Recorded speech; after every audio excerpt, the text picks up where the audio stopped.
Murakoze nyakubahwa Perezida wa Repubulika, nitwa Hon Eng Patricie, niga mu mwaka wa gatatu mu by'ubwubatsi civil engineering. Nkaba mpagarariye n'abanyeshuri ba KIST nka Minister wa Gender. Mu nama duherutse kugirana n'abayobozi bacu ba KIST, batubwiye ko kuko mu bibazo bitubangamiye cyane harimo n'ikibazo cy'amacumbi nk'uko babivuze, batubwiye ko bari gushakisha ba rwiyemezamirimo baza bakubaka amacumbi y'abanyeshuri, ariko hagati aho ngaho kuko babona ko icyo kibazo kibangamiye abakobwa cyane, bakaba bakubakisha amacumbi y'abakobwa. Magazi hano ngira ngo mbabwire ko batubwiye ko babonye funds batangira kubaka amacumbi y'abakobwa byihuse kuko arakenewe. Nagira ngo mbasabe ko mwatuvuganira ikibazo ariko uvuze ko cyakemutse. Ntago kirakemuka kuko nta macumbi dufite. Ndavuga bavuze ko babonye funds. Ntago barazibona n'ubu baracyariho barashakisha abatanga izo funds kugira ngo batangire kubaka amacumbi y'abakobwa. Okay. Twagira ngo mubidukundiye nicyo ngicyo muzagishyire muri gahunda zanyu kuko mudahwema kubyitaho. Tuzabikurikirana rwose. Murakoze.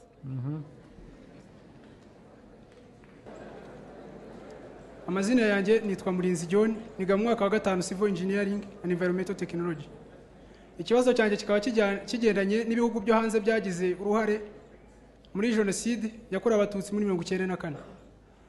Nkuko tujya tubona mu gihugu cyacu, abantu bakoze jenoside bakirega ibyaha byabo bagasaba imbabazi, hari uburyo bubakira abacitse ku icumu mu buryo bwa tije ndetse n'imfubyi zagiye zisigara. Nkaba mfite ikibazo cyerekeranye n'aba bantu n'ibihugu byo hanze byagize uruhare muri jenoside. Ese byo hari uruhare rwabyo byaba bigaragaza mu kongera kugaruka kubaka aho byashenye? Niba bitagaruka kubaka, se twebwe waduhereza icyizere cy'urubyiruko yuko ibihugu ari inshuti zacu, cyangwa se baracyari abanzi bacu nuko bacecetse gusa bitewe n'ubuyobozi buriho? Waretse tugashyira amaso ku byo twakora kwifasha tukareka ibyabo bo hanze. Abo bo hanze nyakubahwa Perezida wa Repubulika, ikigendanye n'icyo ngicyo wenda ndabyumvishije. Ubwo cyarangiye. Hari abanyeshuri bigaga bahabwa buruse itishyuzwa kuko bagize amanota menshi cyangwa distinction kuzamura mu masayansi. Iryo ryari iteka rya Perezida wa Repubulika. Ariko buruse muvuga ni iyi 25. I think we are confusing. Muravuga mura generalizing ibintu bika. Ubwo babihabwaga nk'ishimwe cyangwa igihembo. Reka mbikubwire. Ntabwo nibwira ko 25 bamuhaga nk'ishimwe. Ari umwana ukoze neza ushaka guhemba, ntabwo namuha 25. 25 ni ibya rusange. Ariko noneho sinzi ubundi muri abanyeshuri beza mukwiye kumva vuba kandi neza. Nakubwiye ngo ari amafaranga dutanga ya rusange ajya no kujyaho, ntabwo yagiriyeho abana bakora neza gusa ngo nukubahemba. Byabaye ni ibintu bya rusange. Wibigira rero igihembo. Uwo nguwo hari n'ababandi ahubwo babona na za buruse zihenze kurusha ibyo 25. Bagenda bakajya no mu minsi yashize nagiye muri Amerika, njya muri MIT, Massachusetts Institute of Technology. Ariko muri abantu nza kubonamo abana b'Abanyarwanda, umwe muri bakchere yavuye muri KIST. Naramuhamagaye ndamubaza mbwira ko yigaga muri KIST. Uko yahagiye ni sponsorship yahawe kubera ukuntu ngira ngo yari yabaye wa mbere or something one of the. Urumva icyo ngicyo ntabwo bihuriye n'ibihumbi 25. Ibihumbi 25 rero uko twabihisemo kubigena n'ukuye. Twavuze ngo bizabona wa wundi byagora kubona n'ukuntu yiga atabifite, kuko hari abo dufite mu Banyarwanda. Abandi niyo yaba yakoze neza ariko abishoboye, ibyo tuzamuhemba ni ibindi, ntabwo ari ukumuhemba 25. na buruse rero nushaka kuyumva nk'igihembo cy'umuntu wakoze neza wo kuyireba mu bihumbi 25 uyirebe muri rusange. Ikibazo cy'ibihumbi 25 byashyizwe hamwe bigiye gukoreshwa ibindi kugira ngo naho mwiga noneho abahoze bavuga ko nta infrastructure bafite cyangwa aho biga badafite ibikoresho bindi bifasha abanyeshuri bose, niho ayo mafaranga azajya. Wigaruka ku bihumbi 25 by'abahemba bakora neza, nukora neza tuzaguhemba koko. Ariko reka nongereho n'ikindi wenda cyo kubasetsa, ntabwo unahembwa ntavuga ngo ugomba kumpemba iki.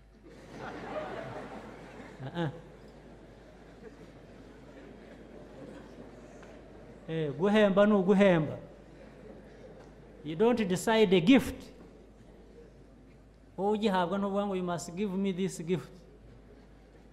Tugeze igihembo ukagihabwa. So abo bahembwa bazahembwa uko byagenwe. Ikibihumbi 25 mushatse mwaba mukibagiwe.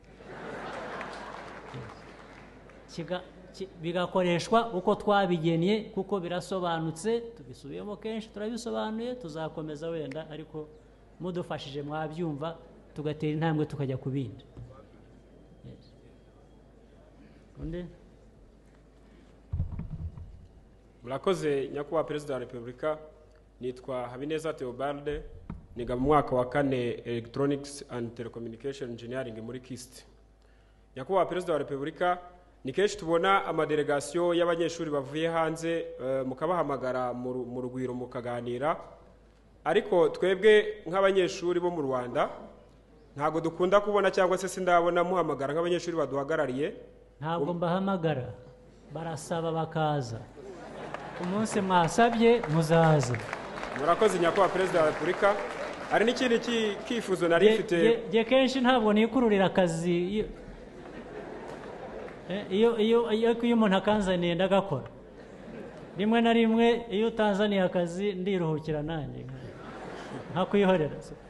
Umunsi mwashatse ko tuganira mukabisaba nzabakira ubugira inshuro nyinshi, ariko nimutabisaba nzabona ko mutabishaka mbihorere.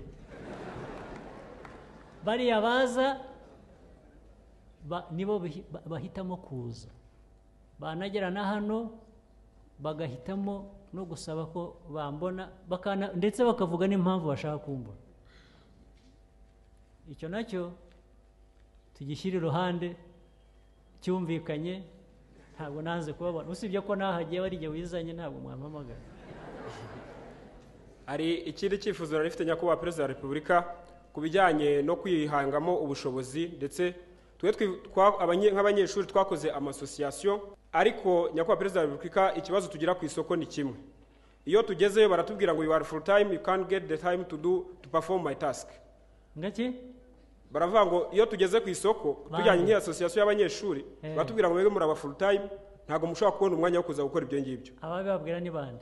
Aho tugiye gukompeta nk'iyo tujyanye requests application, bakareba bakahita babona ko you are a full time student. Niyo mpamvu navuze ngo ba bantu dufatanyije, niyo mpamvu navuze gufatanya government, business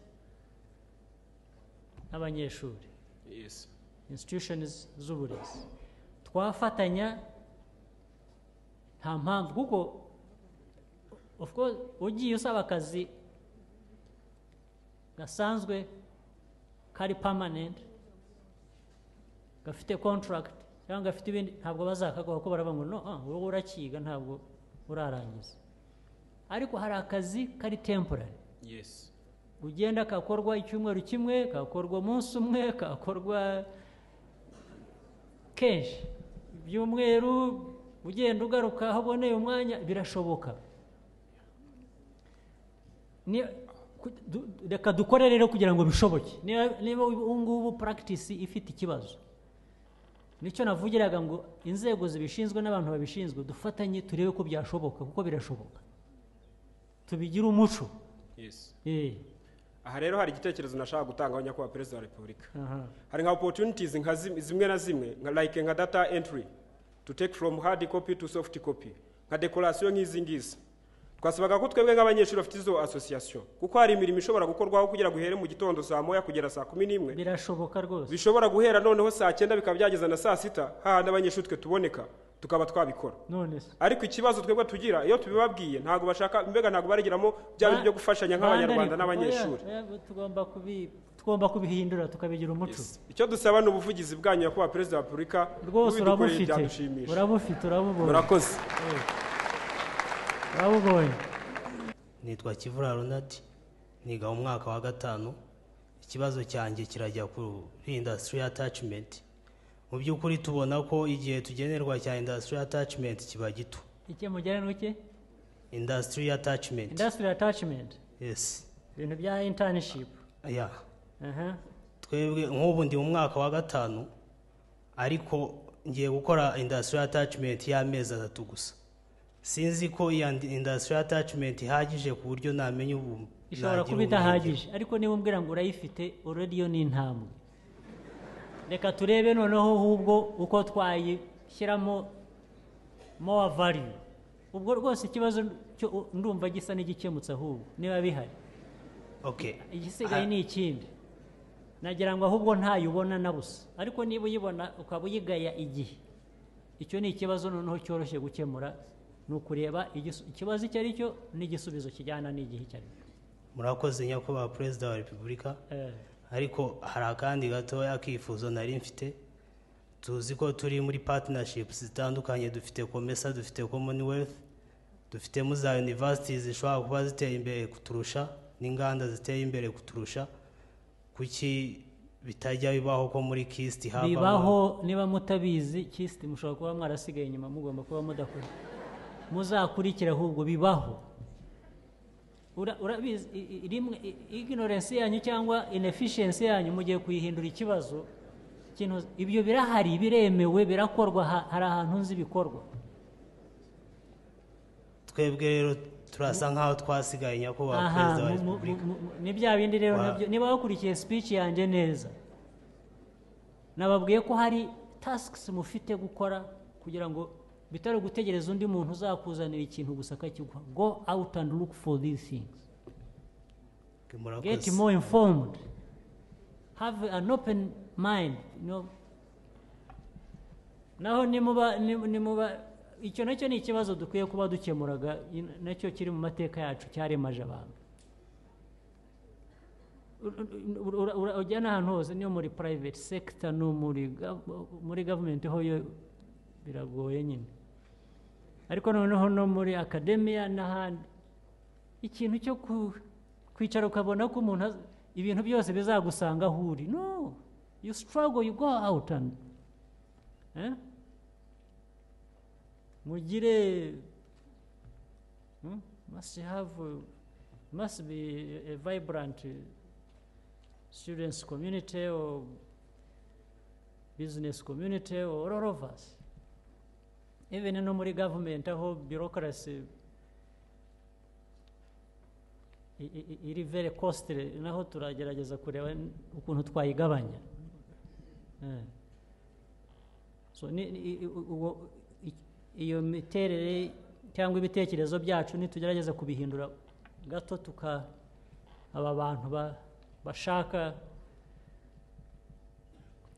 icyo tugomba kugeraho, niyo attitude nshya nibura twakorana kandi yadufasha. Yes.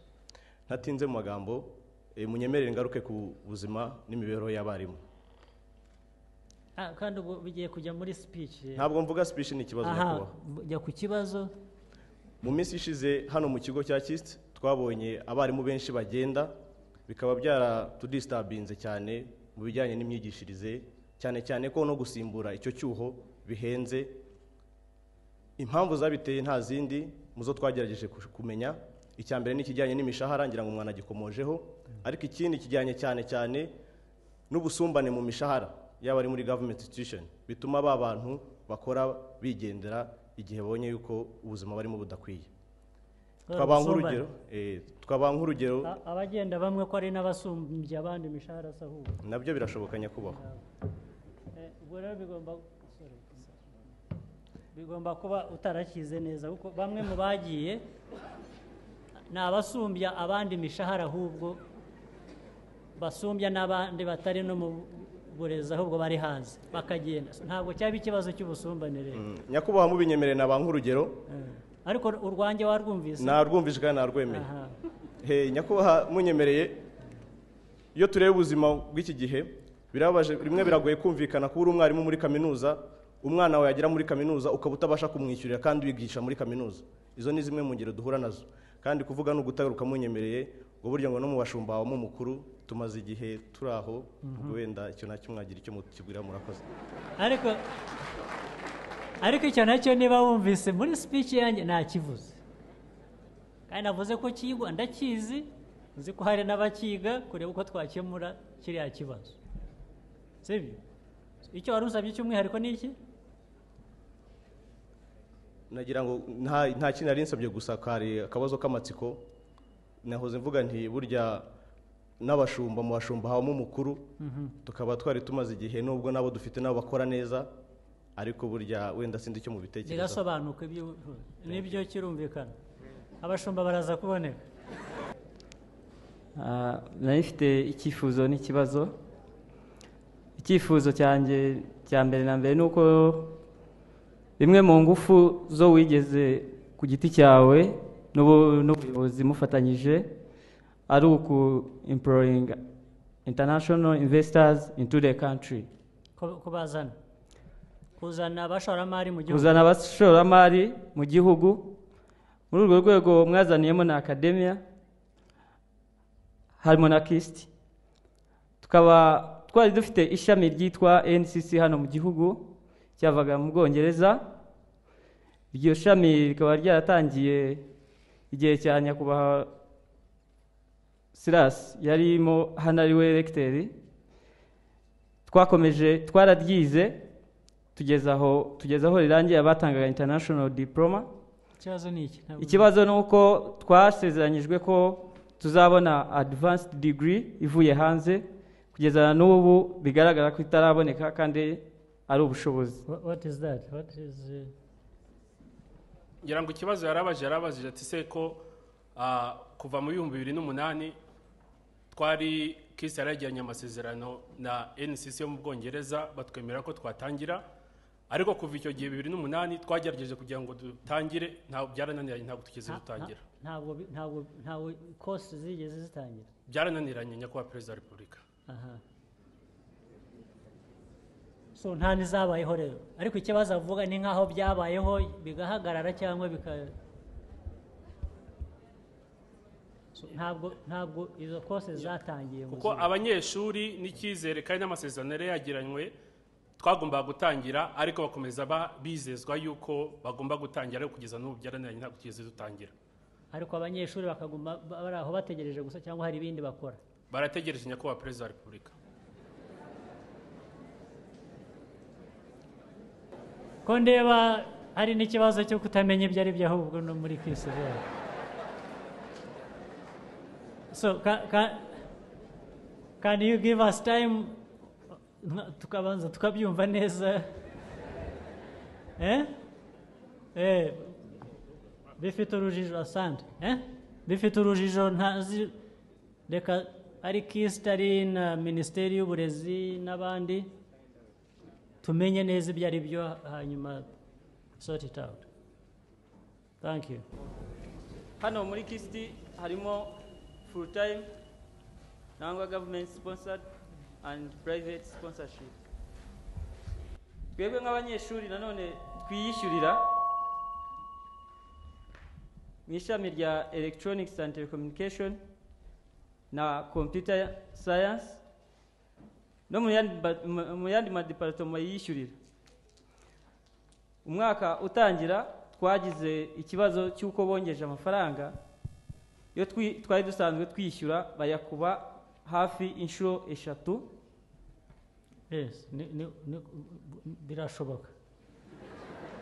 ikibazo cyawe ni iki? ntabwo tubyanze birashoboka nyakubahwa perezida, ariko tukimara kubyumva twandikiye ubuyobozi tubasaba ko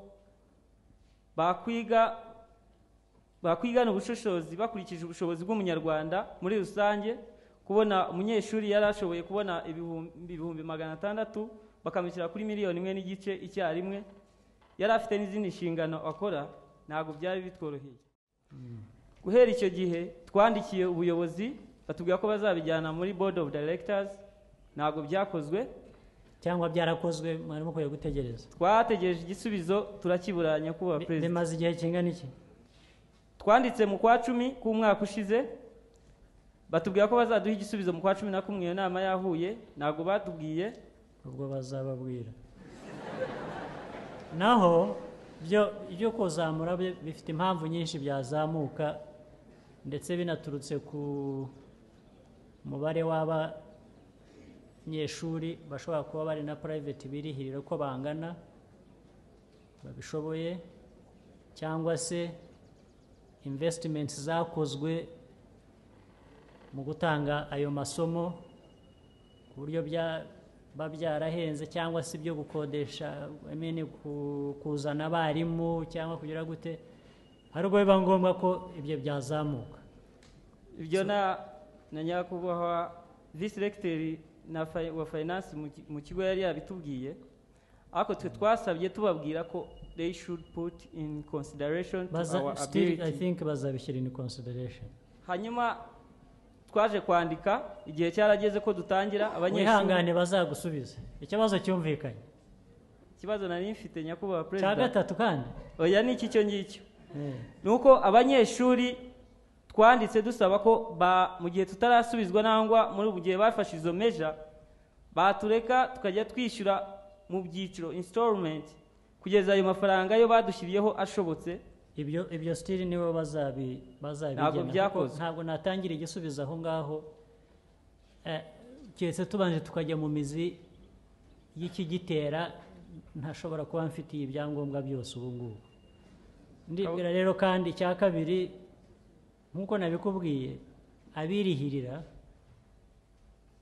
baba benshi cyane, ndetse wenda basaba ari nk'igihumbi, hakemererwa 200. Muri abo 200 hashobora kuba harimo abandi 150 babishoboye badafite icyo kibazo, abandi 50 bafite icyo kibazo. Ni ibintu byinshi byo kureba nyine bitewe n'abayobozi bahari uko n'ikibazo uko giteye bakabishakira umuti. Ndibura ko ariho byakorerwa. Ubwo yandi nawe ushobora kujya muri babandi ugapagasa ukongera kuri yandi abuze, ariko ikibazo cyo bazakiga. Ndibwira ko bazaguha igisubizo. Murakoze nyakubahwa perezida wa repubulika. Nitwa Hon Eng Patricie, niga mu mwaka wa 3 mu by'ubwubatsi civil engineering. Nkaba mpagarariye n'abanyeshuri ba KIST nka minister wa gender. Mu nama duherutse kugirana n'abayobozi bacu ba KIST, batubwiye ko kuko mu bibazo bitubangamiye cyane harimo n'ikibazo cy'amacumbi nk'uko babivuze, batubwiye ko bari gushakisha ba rwiyemezamirimo baza bakubaka amacumbi y'abanyeshuri, ariko hagati aho ngaho kuko babona ko icyo kibazo kibangamiye abakobwa cyane, bakaba bakubakisha amacumbi y'abakobwa. Magazi hano ngira ngo mbabwire ko batubwiye ko babonye funds batangira kubaka amacumbi y'abakobwa byihuse kuko arakenewe. Nagira ngo mbasabe ko mwatuvuganira ikibazo, ariko uvuze ko cyakemutse. Ntago kirakemuka kuko nta macumbi dufite. Ndavuga bavuze ko babonye funds. Ntago barazibona n'ubu baracyariho barashakisha abatanga izo funds kugira ngo batangire kubaka amacumbi y'abakobwa. Okay. Twagira ngo mubidukundiye n'icyo ngicyo muzagishyire muri gahunda zanyu kuko mudahwema kubyitaho. Tuzabikurikirana rwose. Murakoze.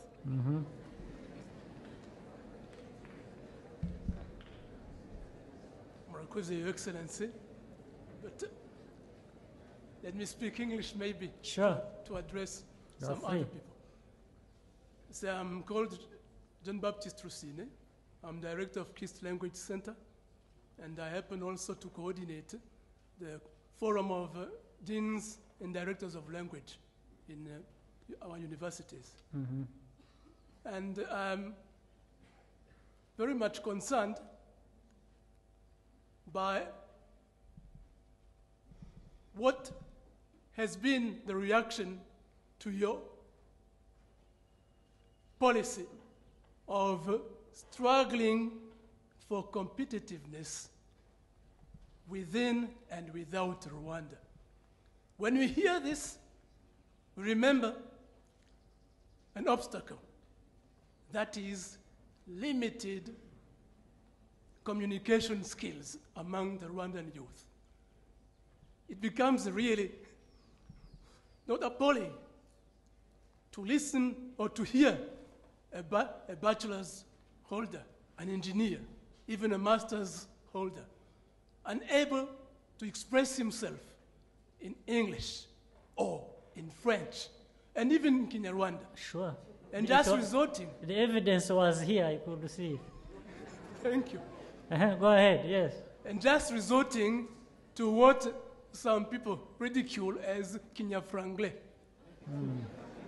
And this also takes place not among the students sitting there, Yes. but among the lecturers sitting here before them, Yes. unable to complete 2-3 sentences in English, doing it in French and in a broken French, and in Kinyarwanda, chohanzangaha, kitaricho. So, with this, we get even more concerned when communication skills was credited and suddenly non-credited, if not discredited, coming to a level of compulsory subject. What is now frightening is that from that position of compulsory but not credited, some institutions, including KIST, are leaning towards turning it into an optional subject. So the students who were already unable as graduates, Sure. unable to communicate among themselves in one language with the lecturers. And then you make it even an option. And even writing it, and writing is even more ridicule. Yes. Look at just the research papers. You find it, and not proud to have your name on it. So, I'm calling upon your authority. Yes, yes, I think. Please, to return language, but not language because it is language, but communication skills. Yes. Because it is an asset. And in an institute like KIST, when we say it is science and technology, forgetting that MIT in Massachusetts or in UK, those institutes of science and technology have communication skills as a must. Now we come here and we go beyond what we have suggested, saying it is not an and in itself, but it is an indispensable tool, an asset for competitiveness. I thank you. Thank you for bringing up this issue. Yes, thank you for bringing up this issue. It's a serious matter, which people, though, treat very lightly for reasons I don't understand. First of all, people have been creating excuses. On the other hand, the excuse is, no, they are taking that to English when we are supposed to be French. How French is anyone here? It is falsehood, first of all, but they use it as a pretext. Even, and as you rightly said,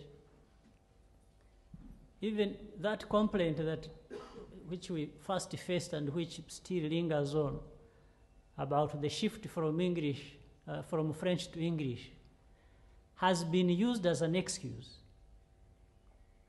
And the evidence is also that their French is actually even worse than their English. Even those who claimed to be originally French speakers. But that is Absolutely, it doesn't make sense. Now, second, right again, you have said, even when you look at papers written by these university students,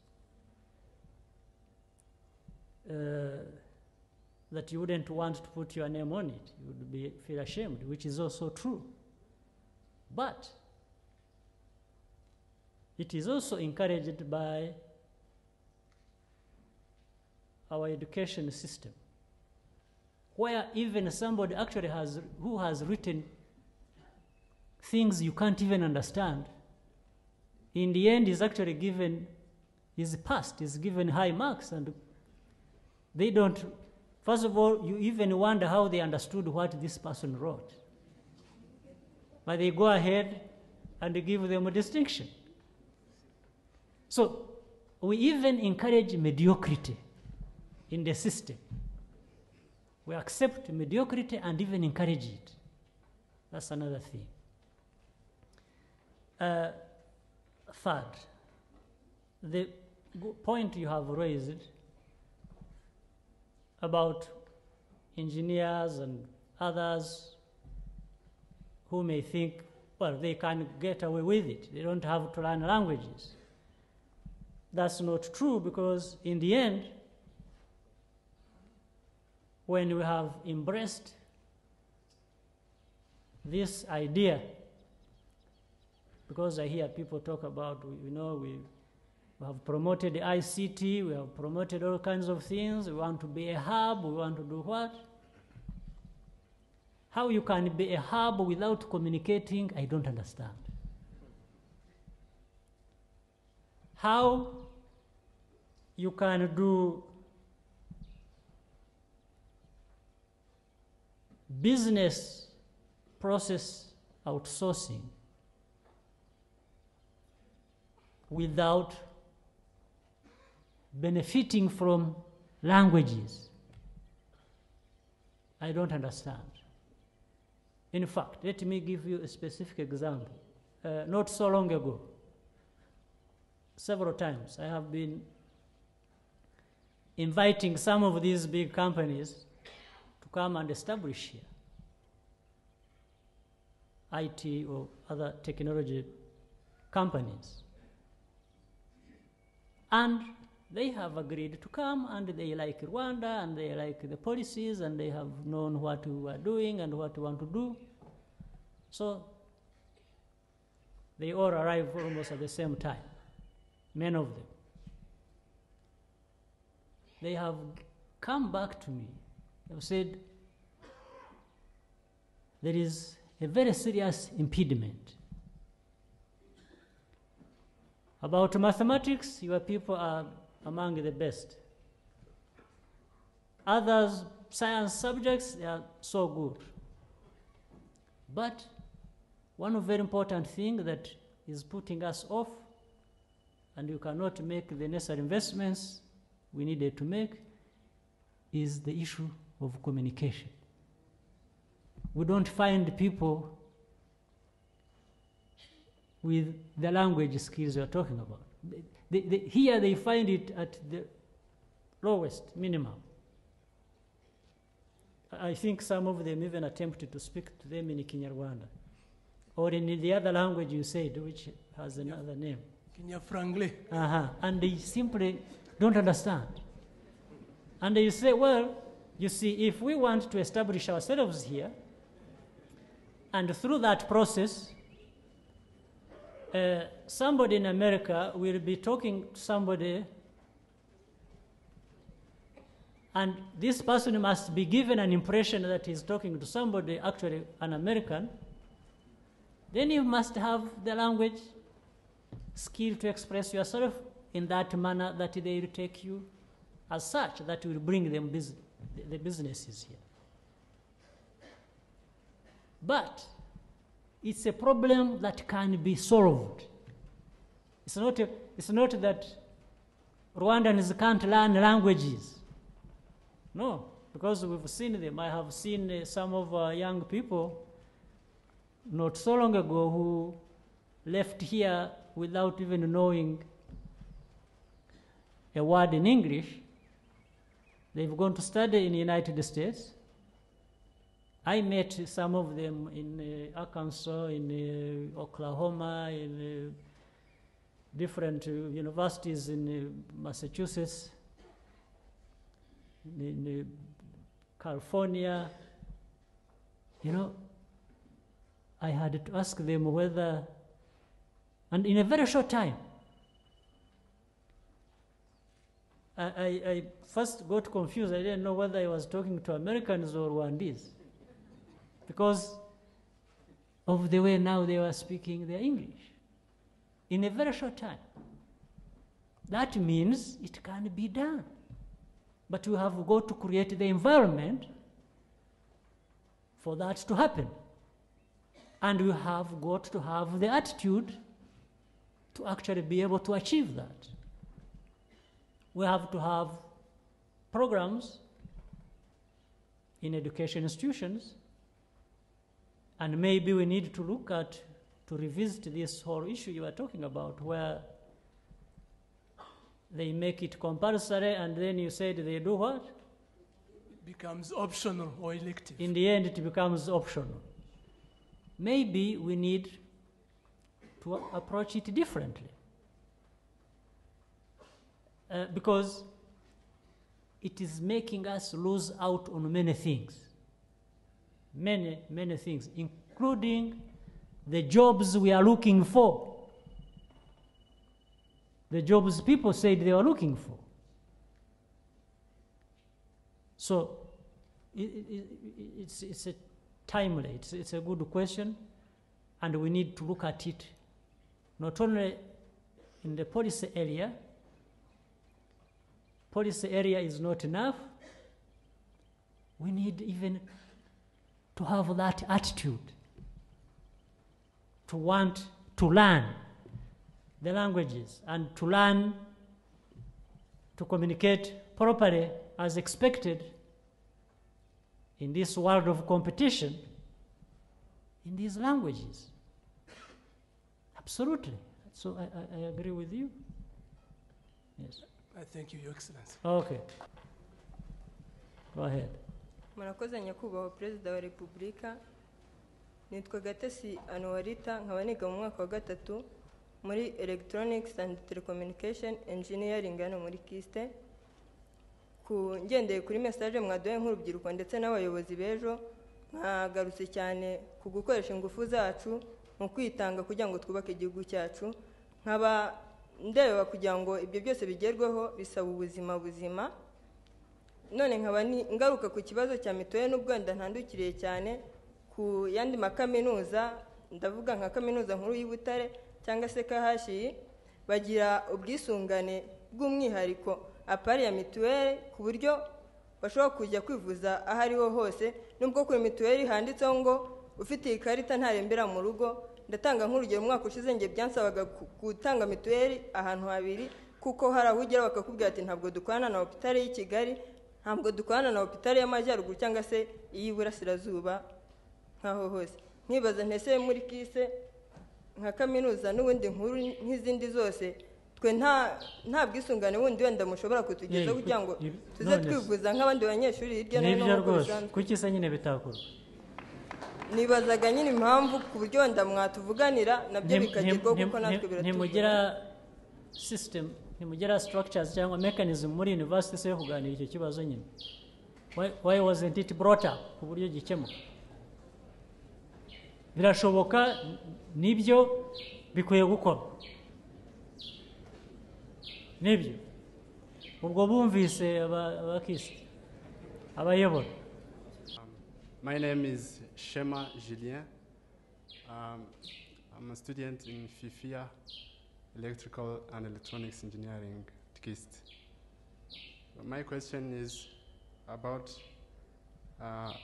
this research project, final year research project. As I'm a final year student, I wanted to do a research project which topic is power flow mechanisms for microhydroelectric power stations in Rwanda. But to get through this research, I went to IRST to gain some valuable skills or data which can help me to do my research. But they told us that KIST and IRST have no relationship to give data that are Yeah, I can understand. yet present. Those are some of the problems we still have to deal with. Yeah. I'm sure some people there still believe there is no relationship. Yet, they belong to the same country, they serve the same Rwandans. Yeah, but that's where politics, if you don't understand it well, and it can create some of those problems. Yeah. But that is a problem that should not have a reason at all. I can only express my disappointment that it happened. But this is a very interesting project. I know, but which it is. But I'm still thinking about how a statement like that can be made. Yeah. It is another project that I have to deal with. Yeah. Yes. But this project is sponsored by the British Council through the University College of London. No, I'm not interested in. I understand the importance of that project. It doesn't matter who is sponsoring it or who is. I'm only still wondering that you can go to an institution like that and they give you such an answer. It is what is disturbing me. But I think we can. But when you do that and you meet a problem like that, you have nowhere to fall back to say. But within the institution of KIST itself, people should be assisting such a. Yes. So you should have a mechanism to fall back to, and that will help you to realize what you want. Okay? Yeah. So that either the agreement between KIST and the RST can take another year to work it out. Murakoze nyakubahwa Perezida wa Repubulika y'u Rwanda. Nitwa Nsabumukiza Musa, niga mu mwaka wa gatatu mu bijyanye n'ubuvuzi bw'amenyo aribyo dentistry mu ishuri rikuru ry'ubuzima KIST. Mu bintu bijyanye na innovation nagize igitekerezo cyo kujya nandika inkuru mpugura abanyarwanda ku bintu bijyanye no kurwanya indwara muri rusange ndetse no kuzirinda. Naze kubifashwamo n'umushinga wa Ajiporodo ufite akanyamakuru. Ubwo nkajya nyuzamo inkuru zanjye, ariko ngenda ngira zimwe mu mbogamizi, kandi numva nagize igitekerezo cyo kubagezaho wenda haba hari icyo mumfasha mukamfasha. Banza mu biganire nkagira nti mu ishuri ryanyu, the school KIST should resolve that problem. Reka ndasa ku ngingo kugira ngo byihute. Nkavuga nti nkuko ujye woroza abanyarwanda kandi bikabateza imbere. Okay. Nanjye nagira ngo wenda bishoboka. Nakorojeje through KIST. KIST should resolve that problem. Sasa murakoze. Okay.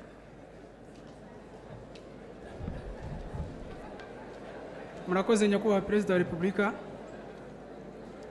Amazina yanjye nitwa Murinzi John, niga mu mwaka wa gatanu Civil Engineering and Environmental Technology.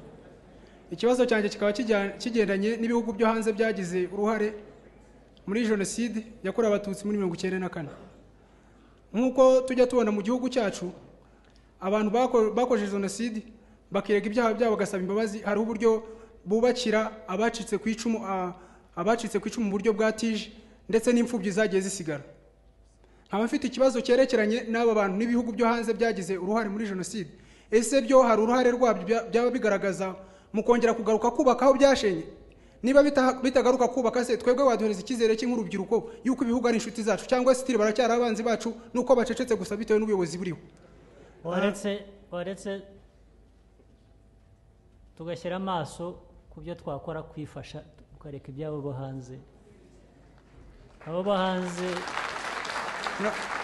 nyakubahwa perezida wa repubulika ikigendanye n'icyo ngicyo wenda ndabyumvishije. Ubwo cyarangiye. Ikigendanye n'ikindi nta kindi, reka dusubize icyo. Ugenda utekereze ukuntu twakwiyubaka kurusha gutegereza abo hanze ko baza kudufasha. Your Excellency, mubenyemereye mwaduhaye umwanya uhagije, ariko abanyeshuri baracyafite ibibazo. Nagira ngo mbasabe bafate bibiri turangize. Yes. Murakoze nyakubahwa perezida wa repubulika. Ahubwo nagira ngo nanabasabe bazakomeze bajye bareba na za social medias, bazajye bajya kuri paulkagame.com babagezeho ibibazo, ngira ngo byakira. Murakoze nyakubahwa perezida wa repubulika. Ntabwo bari babizi ubu abantu ba Kigali Institute of Science and Technology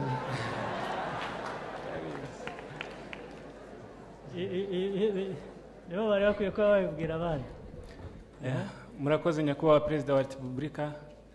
Nitwa Michel Mushimiyimana, niga mu mwaka wa 5 muri computer engineering. Ikibazo mfite hano muri KIST hari ikintu gisa ngenda gifata nka non transparency n'ibintu bya accountability bishobora kuba bidakorwa neza, kubera ko mu mwaka wa 3 twiga mu wa 3 badushakiye amastage ahantu hose, babidepanshijemo amafaranga cyane, babishizemo amafaranga cyane, turi hafi kuzibona bagiye no kudeployinga aho tuzajya gukora mu ntara na hehe, byose byarangiye baravuga ngo ntacyo tugikoze. Turaje bavuga ngo tuzayikora mu wa 5 ngo amafaranga babe yabitse. Ubwo biraje bigeze ubu mu wa 5 ubundi yabitse cyangwa yaragiye wenda. Okay, ntabwo tubizi. Okay. None tugeze mu wa 5, nyakubahwa ministre w'amashuri Dr. Murigande turi muhabura yavuze ngo nta engineering itagira internship. Internship ntabwo wava hano icyangugu wenda n'urugero safari yaranagufashe cyangwa utanishoboye ngo ujye gukora icyangugu utazi kandi ariho hakenewe ko twagiye mu ntara. Twese tujya kubera ko amafaranga bayakuyeho kandi byavuzwe ko ari ministre wayakuyeho, abayobozi bacu b'abanyeshuri nibo babajije bavuga ngo yarababwiye ngo ntahari aya mafaranga y'igitabo na internship. Ikindi turayasinyira, twe turayasinyira. Nuba ngo biri mu masomo ntaho bihuriye n'ibihumbi 225. Biri mu masomo tuba twayasinyiye tuzayariho. So ministre abanyeshuri baje kuvuga ko twabatse nta buryo twavugana. Nge nari mfite initiative yo kuzaza kubashaka. Ndashima ko nageze mwageze hano, ndabashimira cyane. What is the problem? Ikibazo cy'icyo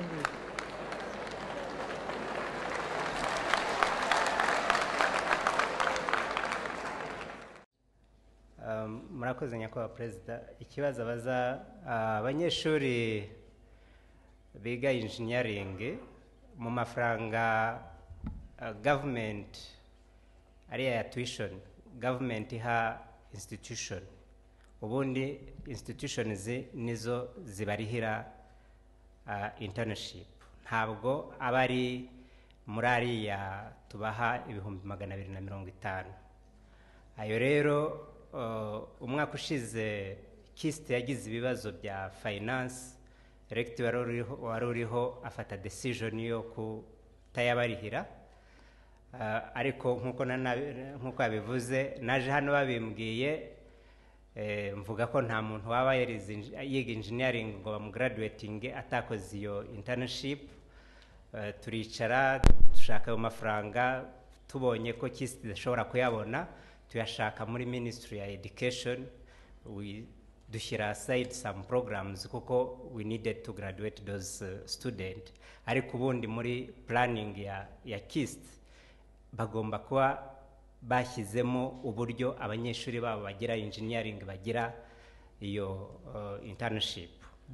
Ku byerekeranye n'amafaranga abanyeshuri bajyaga bahabwa iyo bari mu mwaka wa nyuma yo kwandika memoire, ayo yavanyweho kimwe nkariya ya living allowance azajya ahabwa umuntu bigaragara ko atabishoboye. Kuko n'ubundi bayatangaga kimwe nk'uko batanga ariya ya living allowance, nuko yo bayatangaga mu mwaka wa nyuma igihe bandika memoire. Ayo rero yo twarabasobanuriye ko ayo ngaya azahabwa uwo bizaba bigaragara ko adashobora kuyibonera n'ubundi, kuko the approach niyo kuvuga ngo ubishoboye wese nafata iyo responsibility yo kwirihira. Genda nababwiye ko progressively na tuition izagenda ijya kuri bo, hanyuma government izasigare itanga amafaranga yaha direct institution kugira ngo i-developing infrastructures, libraries, laboratories, kugira ngo habeho a good learning environment. Hanyuma abanyeshuri bajye baza kugura learning. It's clear then. Perfect. I agree with that. Of course, ikibazo aho numva cyabaye ni rector gusa gufata decision ngo avanyeho ko abantu bazajya bakora internship kandi biri part of, ni nko kuvuga ngo yavanyeho amasomo amwe unilaterally aragira. Icyo ni ikindi kibazo. But same time, chairman wa board mu bigenza mukemura bibazo. How does it happen? And mbere yuko bigera muri ministry za board zikora iki shaka? Your Excellency, murakoze. Ibibazo bya finance bya constituting some stress just last year. Ku buryo ayo mafaranga ubundi aja muri transport no ku placing abanyeshuri just kubafasha to move, sometimes to stay. Byose rero facing some sort of fall. No. That was a specific problem. Kibazo cha internship. Mwahisemo ko abari mu faculty engineering batazajya gukora internship muri scrapping. That was never decided. They do it ahubwo ubwo no kuvuga ngo ni support iyo butaboneka mu buryo yatangwaga. Otherwise I think vice rector academic nawe arabizi ntabwo wari wirebaga ntabwo byigeze bihagarikwa. Ariko the minister confirmed it. Sibyo ko ni support batabona. No. Yari icyo minister was I want to get it clear. Your Excellency, icyo navuze KIST ubundi mu mafaranga duha institutions bavanamo ayo mafaranga yo kugira ngo basupporting abanyeshuri gukora internship. Sure. Hanyuma rero because of financial difficulties bavuga ko batazayabaha. Ariko rero kuki ari cyo bavanyemo se batavanyemo n'ibindi byose. Actually, Your Excellency, precisely mpura nabo. In fact, igisubizo wagitanze cyo kuvuga uti nta nubwo wakora engineering udakora internship. Wabivuze ubwabo. So it is a part of training as an engineer. So kuvanamo igice kimwe kubera stress y'amafaranga is not an issue that would be decided by some individual gusa bikaba bityo. Either kuvuga ngo ni support, yetse ni kuvuga ngo n'ubundi kwigisha engineering ni support kuko hari amafaranga batanga. So kuvuga ngo uvanyemo iyo part gusa, no, it should have been raised as a serious issue. Abantu bakagishakira igisubizo. Ntabwo umuntu yavuga ngo byazaga muri support ni nkuko n'ibindi byose bigomba kuba biza muri support. I think ntabwo ari icyo bundi ari decision ya body, ariko no kuvuga ngo it seems yagaragaje communicating ibijyana n'amafaranga ya thesis n'ibyo nyibyo ko No. Whether it was the decision of the board or not, the board is there to make decisions as well. So whoever did it, it shouldn't have happened. This is what I'm saying. The board should not have allowed it to happen. Well, yari communicating to the minister, ariko Minister niho nyine yatekinze avuga ko za providing naho ubundi there were those difficulties of money, there were those problems of finances, so bagiye mu revising how they can manage to maintain up to the end of the academic year. Icyo cyabaye affected, and I think in what he communicated it, so the minister, I think, he talked of wanting to look at how you rectify it. Okay, anyway, so if you resolved it, that's okay. It should be resolved. So the last one. Okay. Usually at the end of our programs, we are required to do a research, and most of these years KIST has existed. We've been doing it, but usually at the end we find out that our research books or research papers are kept in the library. So I was requesting that maybe you put aside a special fund, which I could call maybe a presidential fund, or a team that could sort out which research papers worthwhile, such that it is supported and we can contribute to the development of the country. Yeah, Thank but you. in the education system, or in the system as obtains in the institution here, should be catering for that.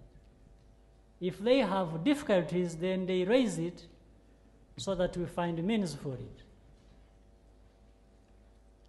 You see, I'm trying to avoid this way of solving problems. These are problems that should be actually resolved by the institution. Now, you find these problems exist, they have not been discussed exhaustively, so that if the institution finds it does not have means, then the institution can, through the process that is known and procedures, they can raise this issue so that means are found. Now, instead of an individual who sees the problem, which is a problem that makes sense to address, and only waits for once in 2 years or 3 when I have come here and you raise it. So that's why I keep pushing it back to people who should be running these institutions. Why should that be a problem?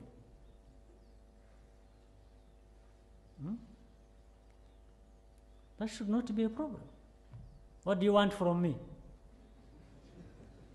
Your support, Your Excellency. Which support? Financial, instructions? Instructions, Your Excellency. That what? That a team is put aside to identify which papers are worthwhile and they can be supported. Yeah, but so instructions are passed. Yeah? The institution should do that. Yes, it's in the interest of the institutions to do that. They don't need a team. I don't need to appoint a team. Within the institution, mechanism can be found to achieve that. It is easy, it is right, and it must be done. All right? All right. Thank you very much.